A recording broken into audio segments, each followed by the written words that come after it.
Okay, now iBuying. So, what is iBuying? Have you even heard of it? Right? Hmm. Um, Companies like Open Door, OfferPad, and Zillow are using algorithms to buy up primarily single-family homes. Actually, I think it's exclusively single-family homes at this point. I didn't see anything about any other kind of So when you say that, property. you're saying that they're analyzing the market, Yes. they're using like that Zestimate system to Hmm. estimate what a house is worth. They're Yes. making an offer probably a little bit below that to try Yeah. to get deals done, and then they're basically buying and reselling, right? Yeah, I don't know if the average is actually below um, what the Zestimate is because I think their idea is that if you can institutionalize the U.S. single family home business, and I guess it would, if you can institutionalize that, then you can play a numbers game. And if you buy enough of them at a reasonable price, like maybe they're generally just going, what's this estimate? Knock off 5%, then reach out to these people and buy it from them. Maybe that's their thinking. I'm not sure, but the goal is institutionalizing it to get rid of all of the inefficiencies in the market because it's they're very correct in recognizing that it's one of the world's largest and most fragmented marketplaces. I mean, a lot of people just own one home. They're not investors who own every home and then are renting them out. It's a lot of people are actually owners in this market.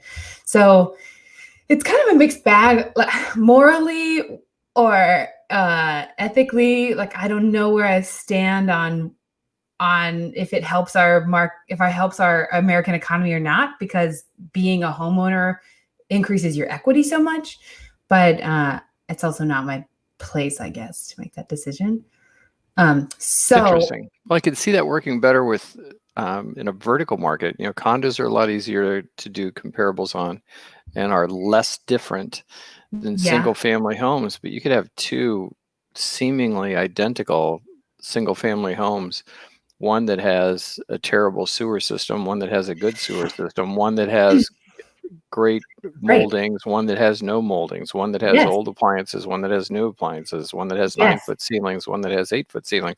All right. those little nuances that make a difference. Or how do you justify if there's a, if it's a slightly wet, some neighborhoods have that low yard that's always soaking wet Yes. and smells funny. How do I get where they're going, and it kind of makes sense on a big scale, but as an individual buyer or seller, Mhm. that just seems awkward to me. Right, on a big scale is where it's the law of averages. I mean, I think the reason that there's excitement from Zillow and from OfferPad and others like it, I think it's the thought that you can't you, everything is so individual that if you bought enough, then the big wins would be worth the small losses, because in general, hopefully you're not losing that much. I think that's the thought. True. And the And longer they do it, the more specific that data will get, and they'll recognize. All right. they have to do is have a problem with a house once, and then in the future, they know that's history now that they have on that house. Yeah, you add it to the algorithm, I guess. But it's kind of, Mhm. I think it's kind of like there are the most successful art collectors in history, Mhm. who sold before they knew that these famous artists were going to be huge famous artists. They bought these great paintings and then they sold them for hundreds of millions later, and they were considered a discount because they were selling them to, I can't remember who it was, this collector that I'm referencing, but he had Picasso's and Rembrandt's, like all of this art that you wouldn't have known was going to be really valuable. And he sold it to the government, and he sold it to the government at a steep discount, but he still made hundreds of millions of dollars. And so people started studying him and being like, how did you know? How did you know that these were going to be famous? And the answer for him and basically every other successful art collector was, I didn't. They didn't. They just bought a lot. They bought a lot.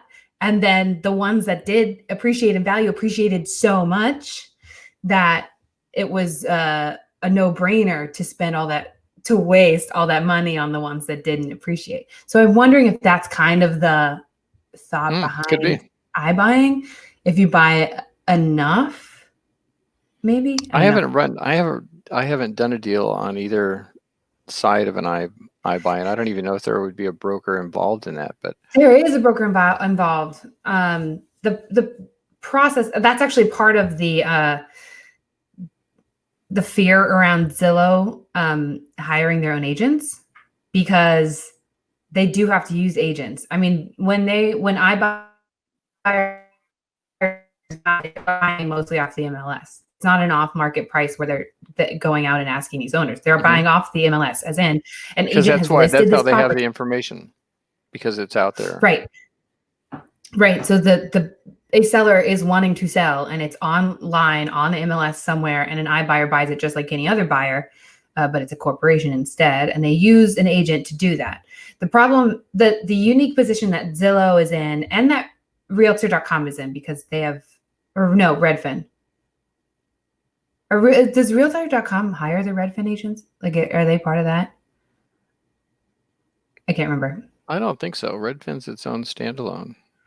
Okay, well then I think Redfin Realtor.com just got into it, and I conflated two things. But Zillow has their own agents.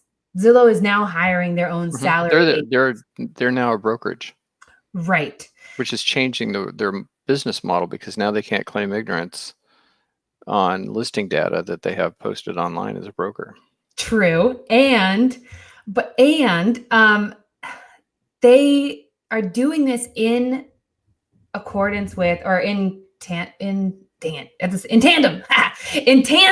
with also being upping their iBuying. Mm-hmm. So the thought is their strategy hire salaried brokers so that you can become an iBuyer? And ideally, iBuying from their perspective gets so huge that they can use their salaried employees, which is way cheaper than a hired one, to buy and sell the properties that they're eating up. And in a iBuying dominated world, it would be Zillow using their salaried employee to buy from OfferMap or OfferPad, who'd buy from, so it would just be a bunch of corporations buying from each other, which is a little dystopian and scary if you think about it dominating, but it's not that big yet. It's 8.1 billion. They spent 8.1 billion last year, which is, I think, like not even a percent. Yeah, 0.5% of the U.S. housing market. But it doubled from the year before. So, it'll be interesting to see what happens. Yeah, it's an unknown. And see how that goes. Fascinating. Yeah, I agree. I still don't. There's always maybe I'm just old, but it does seem like there's always a push in the real estate industry to find some magic system that can automate purchases and sales and try to save, which I get. You want to try to save the seller commission dollars and real estate attorney fee, all the fees that go along. It's not cheap to do real estate transactions.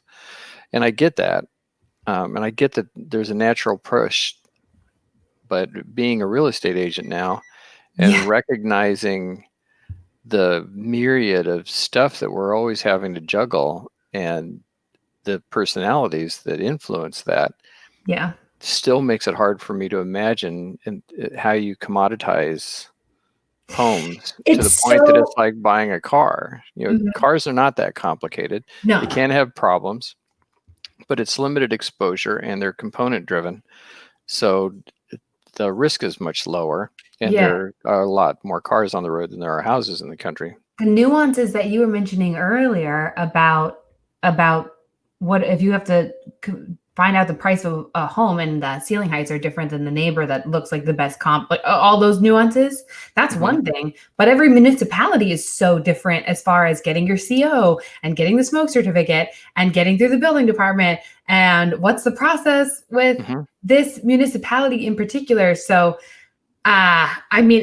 the government would have to be way more technologically advanced and It streamlined seems in like how it. they do things in order for iBuying to work because, right, exactly, because iBuying has to rely on that. Well, they can still have those.